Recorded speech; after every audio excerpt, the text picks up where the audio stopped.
បាទសួស្តីអ្នកយើងអ្នកគ្នានៅវីដេអូមុនយើងបានសិក្សារួចមកហើយអំពីការប្រើប្រាស់និងការកំណត់ option នៅក្នុងកម្មវិធី AutoCAD អញ្ចឹងនៅសប្តាហ៍នេះយើងនឹងដឹងអំពីរបៀបនៃការប្រើប្រាស់ comment នៅក្នុងកម្មវិធី AutoCAD និងរបៀបចង shortcut comment នៅក្នុងកម្មវិធី AutoCAD ដូចគ្នាអញ្ចឹងដំបូងឡើយយើងនឹងសិក្សាអំពីរបៀបនៃការប្រើប្រាស់ comment នៅក្នុងកម្មវិធី AutoCAD របស់យើងដោយនៅក្នុងកម្មវិធី AutoCAD វាមាន comment ជាច្រើនដែលយើងនឹងប្រើប្រាស់ជាបន្តបន្ទាប់ទៅមុខទៀតអញ្ចឹងខ្ញុំនឹងបង្ហាញពី comment ដំបូងបងអស់ដែលយើងអាសាប្រើជាងគេបាទអញ្ចឹង comment ទាំងអស់នឹងដែលយើងអាសាប្រើគឺវាមាននៅក្នុងនេះយើងមាននៅក្នុង home tab node tab insert មាននៅក្នុង output ហ្នឹងហើយ view វាមានច្រើននៅក្នុងហ្នឹងតោះអញ្ចឹងខ្ញុំនឹងបង្ហាញគ្នាយើងមួយនៅក្នុង home tab នេះវាមាននៅក្នុង draw មាននៅក្នុង modify មាននៅ node tab មាន layer មាន lock មាន property មានគ្រប់ចឹងទៅអញ្ចឹងយើងនឹងប្រើវាទាំងអស់នៅក្នុងហ្នឹងតោះបន្តមកទៀតខ្ញុំនឹងបង្ហាញគ្នាយើងមួយអំពីការប្រើប្រាស់ comment តាមប្រភេទមួយហ្នឹងតោះអញ្ចឹងទី1គឺខ្ញុំប្រាប់ពីរបៀបប្រើប្រាស់ comment line ដែលសារៈសំខាន់នៃ comment line គឺយើងប្រើដើម្បីគូសបន្ទាត់ដោយចាប់ពីចំណុច1និងបញ្ចប់ទៅចំណុចមួយទៀតគឺនឹងបានបន្ទាត់មួយអញ្ចឹងដើម្បីគូស comment line បានយើងត្រូវវាយ comment L enter យើងคลิกមួយបន្តមកទៀតទាញមកយើងคลิกមួយទៀតនោះយើងនឹងបាន comment បានបន្ទាត់មួយដែលប្រើប្រាស់ comment line comment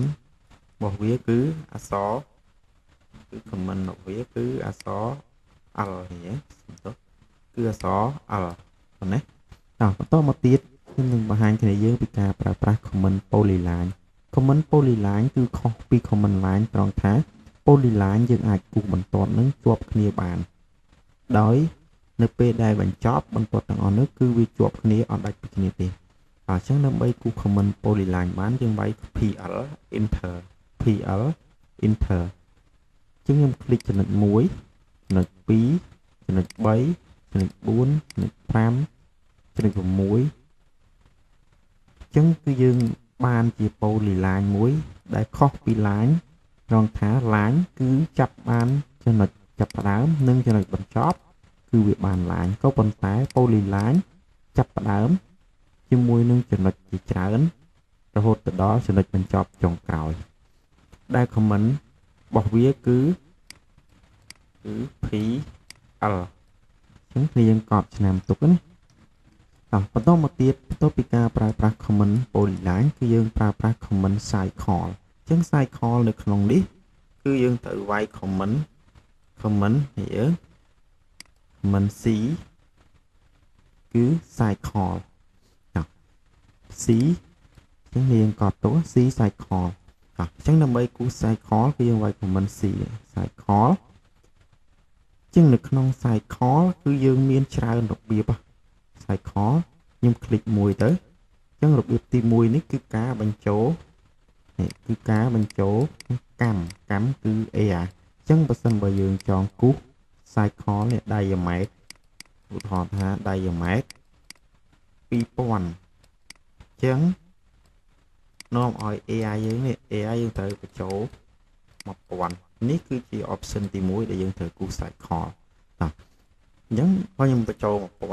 1000គឺយើងបានរង្វង់មួយបន្តមកទៀតរបៀបមួយទៀតគឺវាយ comment C ដូចគ្នាខ្ញុំคลิกមួយខ្ញុំទាញខ្ញុំវាយ comment D គឺបានន័យថាយើងគូស cycle ដូចគ្នាដែរក៏ប៉ុន្តែយើងដាក់ diameter បើដាក់ diameter យើងត្រូវវាយ2000អូខេអញ្ចឹងនោះយើងបានរង្វង់ដែលមានអង្កត់ផ្ចិតដូចគ្នាបន្តមកទៀតការប្រើប្រាស់ comment cycle ដូចគ្នាប៉ុន្តែយើងមាន line 2យើងមាន line 2អញ្ចឹងយើងចង់ភ្ជាប់នេះយើងចង់ភ្ជាប់ទាញ line នេះស្មើគ្នាសិននេះយើងចង់ភ្ជាប់ពីភ្ជាប់រង្វង់ហ្នឹងគឺបែបនេះយើងចង់ភ្ជាប់រង្វង់បែបនេះ យើងចង់ភ្ជាប់រង្វង់បែបនេះដោយចំណុចនេះគឺជាចំណុចភ្ជាប់ទី1ចំណុចនេះគឺចំណុចភ្ជាប់ទី2បានន័យថាយើងប្រើរង្វង់ដែរប៉ុន្តែយើងคลิกពី point អញ្ចឹងយើងប្រើ command C enter 2 P enter ខ្ញុំคลิกកន្លែងនេះមួយคลิกកន្លែងនេះមួយទៀតអញ្ចឹងយើងបានរង្វង់ដូចគ្នាអញ្ចឹងកន្លែងនេះយើងអាចប្រើវាដើម្បីគូសកន្លែងកប់ផ្ចិតឬក៏មុខកាត់ section របស់គ្រឹះខួងនេះយើងអាចប្រើវាបានអញ្ចឹងបន្ទាប់ពីប្រើប្រាស់ command cycle យើងចូលទៅដល់ command អញ្ចឹងសារៈសំខាន់នៃ command គឺយើងប្រើសម្រាប់គូសគ្រឹះខួងដូចគ្នាអញ្ចឹងខ្ញុំនឹងបង្ហាញឲ្យយើងគូសមុខកាត់ section គ្រឹះខួងអញ្ចឹងដើម្បីប្រើប្រាស់ command គឺយើងត្រូវវាយ ARC នេះយើង ARC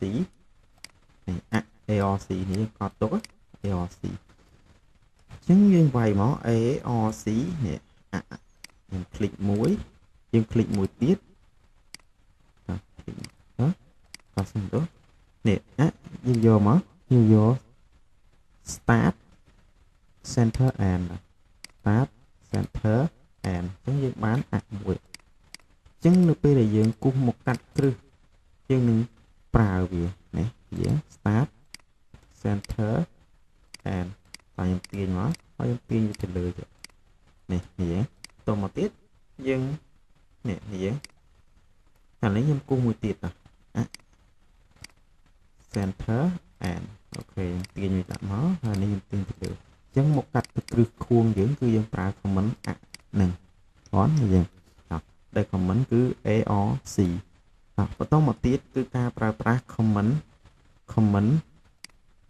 គឺការប្រើប្រាស់ command rectangle REC នេះ REC តមកទៀត REC enter មកនេះ rectangle យើងមានវិធីគូសពីរនេះយើងคลิกមកយើងคลิกចំណុចនេះមួយហើយយើងទាញមកនេះដោយយើងអត់ specific មុខកាត់អត់ specific ទៅដោយទាំងនេះអញ្ចឹងយើងអាចគូសវាបានតាមពីររបៀបហ្នឹងដែលយើងគូសវានេះគ្រាន់តែសម្រាប់យើង cloud លើប្លង់cloud ជា boundary ប្លង់ណាបន្តមកទៀតមានវិធីមួយទៀតគឺយើងคลิกមួយយើងដាក់នេះដាក់ coordinate x និង y អញ្ចឹងយើងបានជា rectangle មួយយើងវាយ REC ខ្ញុំคลิกមួយនេះយើងទាញមកវាមានបាតនិងកម្ពស់អញ្ចឹងថយខ្ញុំចង់បាត500ខ្ញុំគៀសមួយកម្ពស់600នេះenter មកនេះវានឹងបាន rectangle ហើយកម្ពស់ dimension មកយើងនឹងបាន rectangle បែបហ្នឹងណានេះអញ្ចឹងការប្រើប្រាស់ command rectangle សារៈសំខាន់វាគឺនៅពេលដែលយើងគូសអក្សរគូសមុខកាត់អក្សរគូសមុខកាត់ធ្នឹមនិងគូសមុខប្រភេទមុខកាត់អញ្ចាំងនឹងនេះយើងតមកទៀតខ្ញុំនឹងបង្ហាញគ្នាយើងពីការប្រើប្រាស់ command hash គឺ hash នេះអញ្ចឹងវាយ hash enter មកនេះអញ្ចឹងបើសិនបើយើងមាន boundary មួយបិទចិត្តយើងអត់មាន object ផ្សេងញ៉ៃទេយើងអាច hash enter ហើយយើងមក tick កន្លែងនេះនេះយើងមក tick កន្លែងនេះគឺ pick internal point ណាយើងមក tick មកបើនេះអញ្ចឹងយើង hash នៅក្នុងនេះទេបើនេះថាវានៅក្នុង boundary ហ្នឹងគឺវា hash ហើយតោះមួយទៀតតោះខ្ញុំ copy នេះមកខ្ញុំ copy hash នេះមកយើងវាយ hash ដូចគ្នាប៉ុន្តែខ្ញុំវាយ s enter s enter ហ្នឹងបានន័យថានេះ select object អត់ណានេះ s enter បានន័យថា select object អញ្ចឹង s enter មកនេះខ្ញុំ select ទៅបាន hash ដូចគ្នាបន្តមកទៀតការប្រើប្រាស់ command move អញ្ចឹង command move សារៈសំខាន់គឺយើងត្រូវ move object មួយទៅពីទីតាំងមួយទៅទីតាំងមួយទៀតអញ្ចឹង command move គឺ enter យើង enter command move យើងអនុវត្តមកនេះ enter អញ្ចឹងខ្ញុំអាច move វាបាននេះ enter ទៅនេះ enter ខ្ញុំអាច move ផ្លាស់ទីបាន enter ខ្ញុំអាច move បានបន្តមកទៀតគឺការប្រើប្រាស់ command copy ពី shortcut វាគឺ C O R C P នេះ shortcut នេះ copy អានេះសំខាន់ប្រើរហូតមក ចឹងខ្ញុំ select លើ object មួយនេះ copy បានន័យថាយើងច្រឡង object មួយទៅ object មួយទៀតនេះ cp enter មកនេះយើងបាន copy object ទៅជាច្រើនណាបងណាបន្តមកទៀតការប្រើប្រាស់ command straight ចឹង command straight គឺវាមានសារៈសំខាន់ណាស់ដើម្បីកែប្លង់គឺយើងប្រើលឿនណាចឹង straight command straight គឺវាយ str str ឬក៏ st ណាឬក៏ st សំទោសនេះឬក៏ st អញ្ចឹងនេះដើម្បី straight បានខ្ញុំវាយ str នេះឃើញ straight ទេនេះយើងនេះ straight នោះណាឬក៏វាយ command s ទេឃើញ straight ដូចគ្នា s អញ្ចឹងដើម្បី straight បានយើងប្រើនេះប្រើ select ពីស្ដាំមកឆ្វេងដែលហៅថា cross selection ណាហើយខ្ញុំ enter អញ្ចឹងយើងទាញមកបន្ថយខ្ញុំ straight 500អញ្ចឹងយើងនឹងបាននេះបានបដោយរបស់វានឹងរីកធំហ្នឹងណាអញ្ចឹងឧទាហរណ៍ថាខ្ញុំចង់បានកម្ពស់នេះខ្ញុំចង់បានកម្ពស់8តាក់អញ្ចឹងខ្ញុំ straight ខ្ញុំ select ពីស្ដាំទៅឆ្វេងដូចគ្នាហៅថា cross select អញ្ចឹងខ្ញុំ select បានពាក់កណ្ដាលមកហើយខ្ញុំវាយ s enter អញ្ចឹងខ្ញុំថែម200អញ្ចឹងយើងបាន80គុណនឹង100ប៉ុណ្ណេះចានេះគឺ command straight បន្តមកទៀតគឺការប្រើប្រាស់ command rotate ដែល rotate command rotate នេះយើង rotate គឺអក្សរ o ប៉ុណ្ណេះអញ្ចឹងដើម្បី rotate បានខ្ញុំ select លើ object នេះ select លើប៉ុណ្ណឹងខ្ញុំវាយ o នេះយើង o ហ្នឹងណា o enter ទៅខ្ញុំចាប់ចំណុចកណ្ដាលខ្ញុំទាញទៅឃើញយើង rotate 80ឡើងមកលើវិញណាបន្តមកទៀតគឺការប្រើប្រាស់ command mirror ដែល command mirror នេះយើង command mirror នេះជាងអក្សរកាត់គឺ mi ណាអក្សរកាត់ mirror គឺ mi អញ្ចឹងដើម្បី mirror គឺបានន័យថាយើងត្រូវ mirror object មួយហ្នឹងពីកន្លែងមួយនេះទៅកន្លែងមួយទៀតណាដោយយើងស្គាល់ចំណុចកណ្ដាលរបស់វាអញ្ចឹងឧទាហរណ៍ថាខ្ញុំចង់ mirror នេះ dimension 1ម៉ែត្រនេះមកខាងស្ដាំនេះវិញអញ្ចឹងខ្ញុំ select លើវាខ្ញុំវាយ mi enter ខ្ញុំ click ចំណុចកណ្ដាលខ្ញុំទាញចុះក្រោមនៅកន្លែងនេះវាមានចំណុចពិសេសពីរបើសិនបើយើងយក yes សិនបើយើងយក yes នោះ object ដើមគឺវានឹងលុបចោលតែបើសិនបើយើងយក no នោះ object ដើមនេះគឺវានឹងរក្សាដដែលបងណាអញ្ចឹងខ្ញុំសាកឲ្យគ្នាយើងមើលនេះខ្ញុំយកចេះទៅអញ្ចឹង object ដើមនេះគឺវានឹងលុបចោលតែខ្ញុំ control set វិញខ្ញុំ control set មួយមកហើយខ្ញុំយក no វិញខ្ញុំ select ទៅវិញខ្ញុំ mi មក enter ហើយខ្ញុំយក no នេះ នោះ object គឺវានឹងរក្សាដដែលឲ្យយើងបងណាបន្តមកទៀតគឺការប្រើប្រាស់ command trim នេះយើង trim អញ្ចឹងដើម្បី trim បានខ្ញុំគូសអត់កាត់ដៃនេះមួយសិនតើអញ្ចឹងការប្រើប្រាស់ command trim គឺ trim នេះតោះ trim shortcut គឺ tr អីហ្នឹងtrim shortcut វាគឺ tr បងណាអញ្ចឹងដើម្បី trim បានន័យថាដើម្បី trim បានលុះត្រាតែមានបន្ទាត់ពីរនឹងកាត់គ្នាហើយបន្ទាត់នោះគឺជាបន្ទាត់លើសសារៈប្រយោជន៍នៃការ trim គឺយើងកាត់បន្ទាត់អញ្ចឹងដើម្បី trim ខ្ញុំវាយ tr enter 2ដងអញ្ចឹងខ្ញុំអាច trim បានណាបងណានេះតោះឬក៏អត់ចឹងទេខ្ញុំ control set វិញខ្ញុំគ្រាន់តែ select លើបន្ទាត់នេះបានន័យថាយើងចង់កាត់បន្ទាត់នេះយើងចង់កាត់បន្ទាត់ពីរនេះយើងចង់កាត់នេះចេញកាត់នេះចេញអញ្ចឹងខ្ញុំគ្រាន់តែ select បន្ទាត់នេះខ្ញុំវាយ tr enter តែម្ដងទេខ្ញុំអាចកាត់បានណាតោះណាឬបើខ្ញុំចង់កាត់បន្ទាត់លើនេះខ្ញុំ select លើនេះខ្ញុំវាយ tr enter ខ្ញុំកាត់នេះបានខ្ញុំ select នេះខ្ញុំវាយ tr enter ខ្ញុំកាត់បានណាតោះអញ្ចឹងគឺអានឹងគឺសារៈប្រយោជន៍នៃ command trim តោះណាតោះបន្តមកទៀតបន្ទាប់ពី command trim នេះយើងនឹងប្រើប្រាស់ command fillet អញ្ចឹង command fillet នេះសារៈសំខាន់នៅក្នុងការគូសមុខកាត់ធ្នឹមមុខកាត់អក្សរគឺការគូសក្របដែកជាមួយនឹងដែកកងណាដើម្បី fillet គឺយើងប្រើប្រាស់ command យើង command fillet គឺអក្សរ f បងណាអក្សរ f នេះអក្សរ f យើងកត់ទុកអក្សរ f នេះ ចឹងខ្ញុំវាយ f enter មកយើងអាច fillet បាននេះឃើញទេតោះនេះយើងវាកោងតោះមួយទៀតយើង fillet ដែរក៏ប៉ុន្តែយើងស្គាល់មុំឧទាហរណ៍ថានៅកន្លែងនេះកន្លែងធ្នឹមមួយនេះខ្ញុំឧទាហរណ៍ថាយើងមានធ្នឹមមួយប៉ុណ្ណេះហើយយើងមានដែកកងនៅក្នុងនេះតមកទៀតយើងមានដែកមេកន្លែងនេះចេះនោះនេះគួរអត់សូវស្អាតដល់អញ្ចឹងនេះកន្លែងនេះយើងត្រូវ fillet ដែកកងកន្លែងនេះ fillet ដែកកងឲ្យប៉ិនជាមួយនឹងមុខកាត់ដែកមេហ្នឹងណានេះដែកកងនេះ fillet អញ្ចឹងនៅពេលដែលយើងគូយើងត្រូវប្រើ command fillet កន្លែងហ្នឹងហ្នឹងណាអញ្ចឹង fillet នេះខ្ញុំនឹងបង្ហាញគ្នាយើង3លក្ខខណ្ឌតោះអញ្ចឹងខ្ញុំឧទាហរណ៍ថាខ្ញុំមានមុខកាត់ធ្នឹមមួយតមកទៀតខ្ញុំមានដែកកងនេះនៅក្នុងនេះខ្ញុំដូរពណ៌អញ្ចឹងកន្លែងនេះសំខាន់ណាស់នេះយើងត្រូវចាំនេះតោះអញ្ចឹងខ្ញុំចង់ fillet កន្លែងនេះខ្ញុំឧទាហរណ៍ណានេះយើងឧទាហរណ៍ទេតោះនេះខ្ញុំចង់ fillet ហើយខ្ញុំ mirror នេះចុះក្រោមទៅណានេះជាការឧទាហរណ៍ទេណាតោះអញ្ចឹងដើម្បី fillet ខ្ញុំមាន3លក្ខខណ្ឌខ្ញុំវាយ f enter ជា command fillet អញ្ចឹងនៅក្នុងនេះយើងមានកន្លែងនេះ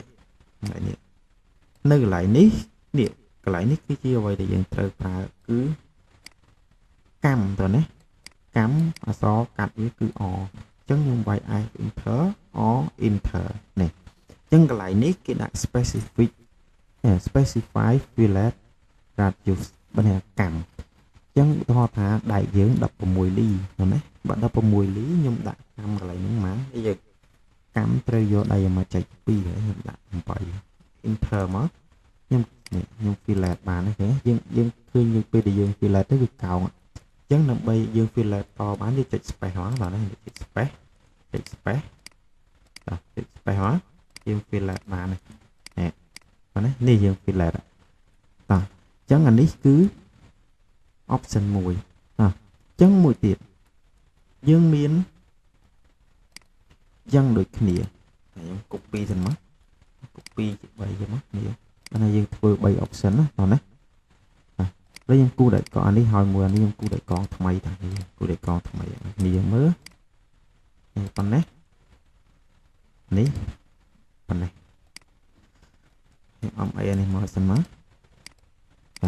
ចានេះ option ទី2 option ទី2យើងវាយ fillet ដូចគ្នា f enter or enter ក៏ប៉ុន្តែកន្លែងនេះខ្ញុំដាក់កម្មដូចគ្នា8ដូចគ្នាតទៅទៀតខ្ញុំវាយ enter អញ្ចឹងខ្ញុំ select គេយើង select ទៅវាឡើងដាច់ឯ comment នឹងលាងឡើងជា space បានទេអញ្ចឹងយើងបានដូចគ្នាបាន fillet ដូចគ្នាអញ្ចឹង option ទី3ខ្ញុំវាយ f enter or enter ខ្ញុំដាក់កម្ម8ដូចគ្នាប៉ុន្តែខ្ញុំវាយ p enter វិញម្ដង p enter ខ្ញុំ select តែម្ដងទៅគឺវា fillet បានដល់ហើយអញ្ចឹង3លក្ខខណ្ឌនេះខ្ញុំគិតថាលក្ខខណ្ឌទី3គឺវាស្រួលជាងគេតោះណាបាទអញ្ចឹងបន្តមកទៀតដោយការប្រើប្រាស់ command fillet គឺយើងមាន command array តោះណាអញ្ចឹងដើម្បីឧទាហរណ៍ array ឲ្យយើងមើលខ្ញុំត្រូវ copy នេះមួយសិនហើយខ្ញុំ move នេះមួយឡើងទៅសិននេះតោះណាហើយខ្ញុំទាញវាតូចតិចមកដើម្បីងាយស្រួល array នេះអញ្ចឹងដើម្បីប្រើប្រាស់ command array គឺយើងត្រូវមានត្រូវវាយនេះ array command កាត់គឺ ar ណា ar នេះ command array នេះយើងប្រើច្រើននៅក្នុងការគូសសរសៃដែកប្លង់សរសៃដែកនៅក្នុងដែកធ្នឹមនៅក្នុងដែកអក្សរដែកកម្រាលខណ្ឌដែកជាងដែកច្រើនគឺយើងប្រើ array ច្រើនហ្នឹងណាអញ្ចឹងដើម្បី array បានឧទាហរណ៍ថាខ្ញុំមានទីតាំងអក្សរខ្ញុំចង់ array វាជាច្រើនណាជាសរមួយជួរហើយនេះខ្ញុំមានប៉ុណ្ណឹងទៅខ្ញុំចង់ array ម្នេះ3ជួរអញ្ចឹងខ្ញុំវាយ ar enter អញ្ចឹងបើសិនបើខ្ញុំចង់ array វាមកខាងនេះច្រើនហើយឡើងទៅណាអញ្ចឹងខ្ញុំត្រូវយក rectangular ហ្នឹងណា តែបើសិនបើយើងយកបាយផាតលុះត្រាតែយើងមានបន្ទាត់មួយមានបន្ទាត់មួយនៅមានចំណុចចាប់និងចំណុចបញ្ចប់អញ្ចឹងយើង select ទៅលើបន្ទាត់នេះទៅ object នេះគឺវានឹង array មកដល់ boundary បន្ទាត់នេះណាអ្នកខាងមួយទៀតបើយើងយក polar លុះត្រាតែ object យើងចង់ array ជាលក្ខណៈរង្វង់ណា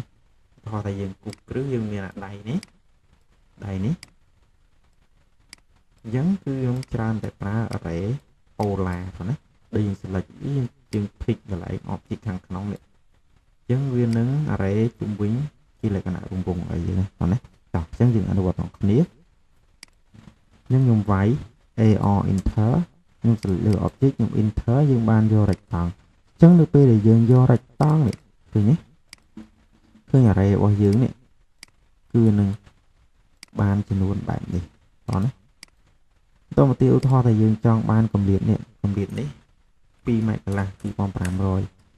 ម្រិតនេះ2500ដូចគ្នាអញ្ចឹងយើងនឹងបាននេះឃើញ object យើង array មកច្រើនណាបងណាខ្ញុំទាញមកប៉ុណ្ណេះទៅនេះយើងស្រួលមើលនេះអញ្ចឹង array នេះគឺ option ទី1បងណាមួយទៀតបើសិនបើយើងចង់ array ដែរខ្ញុំ select លើវាមកខ្ញុំ copy មកនេះសិនបងណាតោះមកទៀតខ្ញុំ upload ខ្ញុំលុបអានេះចោលសិននេះលុបប៉ុណ្ណេះមកអញ្ចឹងថតមួយទៀតខ្ញុំ array បាយផាតនេះខ្ញុំមានបន្ទាត់ប៉ុណ្ណេះអញ្ចឹងនេះយើង array បាយផាតគឺយើង array សារៈសំខាន់វានៅពេលដែលយើងគូសក្របដែកណា array បាយផាតខ្ញុំ select លើវាខ្ញុំវាយ AR ហើយខ្ញុំយកផាតអញ្ចឹងយើង select មកនេះអញ្ចឹងគឺវានឹង array បាយផាតដោយបញ្ចប់ត្រឹមបន្ទាត់ដែលយើងគូសចប់ត្រឹមណាក្របដែកក្របមកកាត់ដែលយើង array គឺវាដល់ត្រឹមនឹងដូចគ្នាបងណាមួយទៀតយើង array polar ឧទាហរណ៍ថា array polar ខ្ញុំមានមកកាត់ខ្ញុំគូសមកកាត់គ្រឹះនេះខ្ញុំមូមកនេះមកនេះខ្ញុំគូសមកកាត់គ្រឹះហើយយើងមានអាជើងនេះជើងនេះអញ្ចឹងខ្ញុំចង់ array វាឲ្យមកកន្លែងនេះមួយកន្លែងនេះមួយកន្លែងនេះមួយកន្លែងនេះមួយទៀតអត់ណាអញ្ចឹងយើងប្រើ array polar បងណាអញ្ចឹងខ្ញុំ select លើវាខ្ញុំវាយ AR enter ខ្ញុំយក polar select ចំណុចកណ្ដាលហើយខ្ញុំមក array កន្លែង item នេះយើងចង់បានកន្លែងនេះហើយនឹងកន្លែងនេះអញ្ចឹងរាប់មើល1 2 3 4អញ្ចឹងខ្ញុំមកដាក់កន្លែងនេះ4 enter ទៅនោះយើងនឹងបានមកកាត់ style របស់មកកាត់សក់គ្រឹះហើយតោះណាអញ្ចឹង comment ខ្ញុំបង្ហាញគ្នាប៉ុណ្ណឹងទៅអញ្ចឹង comment ផ្សេងទៀតគឺយើងនឹងប្រើប្រាស់នៅពេលទៅមុខទៀតតោះណាអញ្ចឹងមួយទៀតខ្ញុំនឹងបង្ហាញគ្នាយើងអំពីការចង comment ដែលចង comment ហ្នឹងគឺយើង comment ណាដែលច្រើនគឺខ្ញុំចង shortcut នេះយើងប្រើ shortcut តោះណាអញ្ចឹងដើម្បីប្រើ comment យកមកចងគឺយើងត្រូវវាយ comment នេះយើង comment នេះគឺវាយនេះយើង A L I A នេះ comment ដែលប្រើសម្រាប់យកមកចង comment shortcut បងណាចាអញ្ចឹងខ្ញុំវាយ A L I A មកហើយខ្ញុំ enter នេះអញ្ចឹងគឺវានឹងចេញផ្ទាំងមកបែបនេះហើយយើងបង្កើតដល់យើងចង comment អញ្ចឹងនៅក្នុងនេះមានកន្លែងមួយនេះគឺកន្លែង add បងណាអញ្ចឹងកន្លែង add នេះគឺជាកន្លែងដែលយើងបង្កើត shortcut comment នេះបងណាកន្លែងនេះគឺយើងបង្កើត comment shortcut ដែរអញ្ចឹងខ្ញុំ add មួយមកនេះខ្ញុំ add នេះអញ្ចឹងនៅពេលដែលខ្ញុំចុច add កន្លែងនេះគឺមាននេះកន្លែង ALIA នេះគឺជា new comment shortcut comment បងណាកន្លែងនេះគឺជា shortcut ដែលយើងត្រូវដាក់ហើយកន្លែងនេះគឺជា comment ដែលយើងចង់ជំនួសបងណាបាទអញ្ចឹងឧទាហរណ៍ថាខ្ញុំដាក់ A1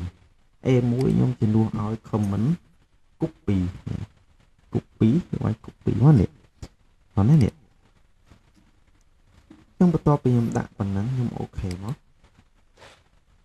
នោះ comment A1 គឺវានឹងជំនួសឲ្យ copy អញ្ចឹងខ្ញុំដាក់ add មួយទៀតខ្ញុំដាក់ A2 នេះយើង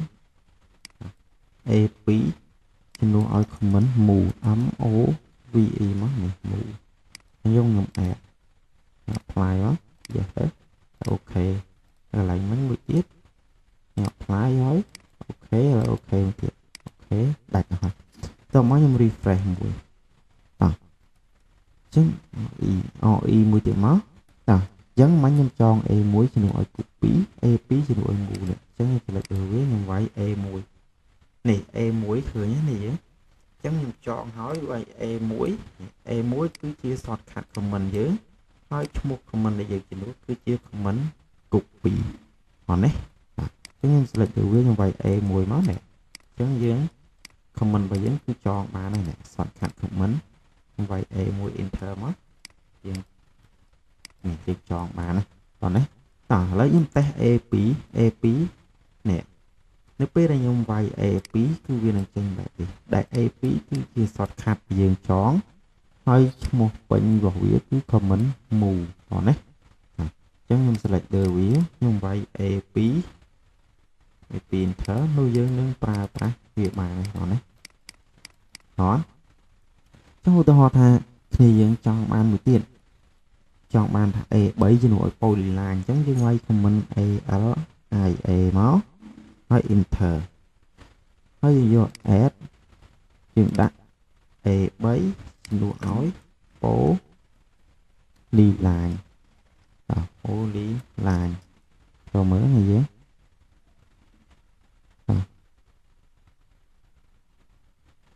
ចូលមើលសេពេញនេះណានេះចូលទៅហើយយើងអត់ចង់អានេះវាច្រើនទេយើងចង់ដាក់ a3 ជំនួសដោយ comment cycle នេះ cycle អញ្ចឹងអូខេមក apply មក yes អូខេមកអញ្ចឹង a3 គឺជា comment cycle អញ្ចឹងខ្ញុំវាយ a3 មកនេះអញ្ចឹងនេះនៅពេលដែលយើងវាយមក a3 គឺជា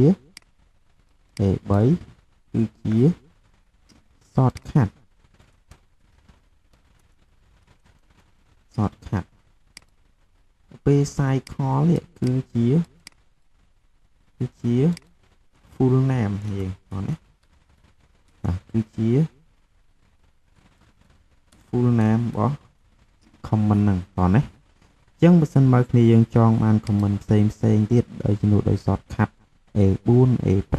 b1 b2 គឺយើងអាចដាក់បានតោះណាគឺយើងប្រើវិធីហ្នឹងតោះអញ្ចឹងវីដេអូនេះគឺខ្ញុំសូមបញ្ចប់តែប៉ុណ្ណេះយើងជួបគ្នានៅវីដេអូក្រោយទៀតបាទសូមអរគុណ